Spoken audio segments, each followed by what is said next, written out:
하나님이 우리에게 원하는 것은 무엇인가? 그것은 바로 하나님을 진심으로 사랑해달라는 것이다. 성경 전체, 즉 창세기부터 요한계시록까지의 핵심은 하나님을 사랑하라는 것이다. 그것이 성경의 결론이다.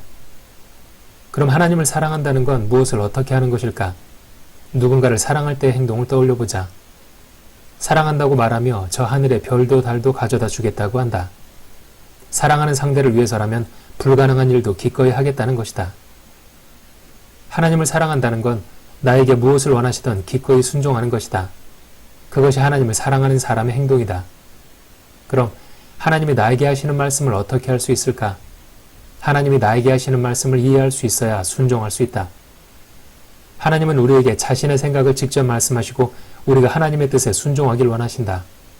요한복음 14장 26절 보혜사 곧 아버지께서 내 이름으로 보내실 성령 그가 너희에게 모든 것을 가르치시고 내가 너희에게 말한 모든 것을 생각나게 하시리라. 마태복음 10장 20절 그때에 무슨 말할 것을 주시리니 말하는 이는 너희가 아니라 너희 속에서 말씀하시는 자 곧 너희 아버지의 성령이시니라. 하지만 천주교나 기독교의 종교 지도자들은 사람들이 하나님의 말씀을 직접 들을 수 있다는 것에 동의하지 않는다. 당신이 지금 교회의 목사나 신부를 찾아가서 나는 하나님이 하시는 말씀을 이해할 수 있다 라고 말해보라. 그들의 반응은 한결같다. 네가 감히? 그들은 하나님이 이 땅의 모든 인간에게 직접 말씀하신다는 사실을 인정하지 않는다. 하나님이 직접 말씀하시는 사람은 고도로 훈련된 사람이거나 특별히 선택된 사람에게만 말씀하신다고 주장한다. 종교 지도자로의 독점적 권위를 잃고 싶지 않기 때문이다.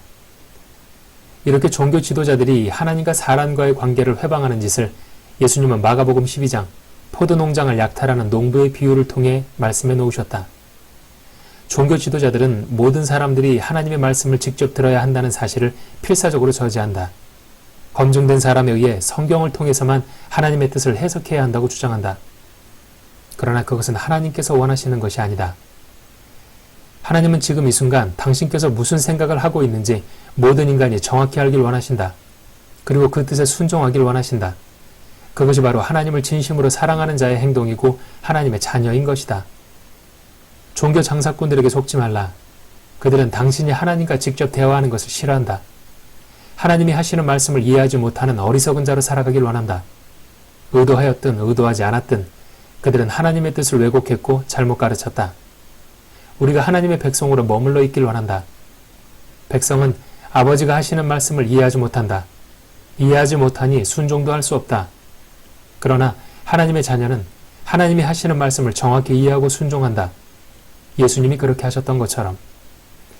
당신은 백성으로 살아갈 것인가? 아니면 하나님의 자녀의 반열로 올라서겠는가?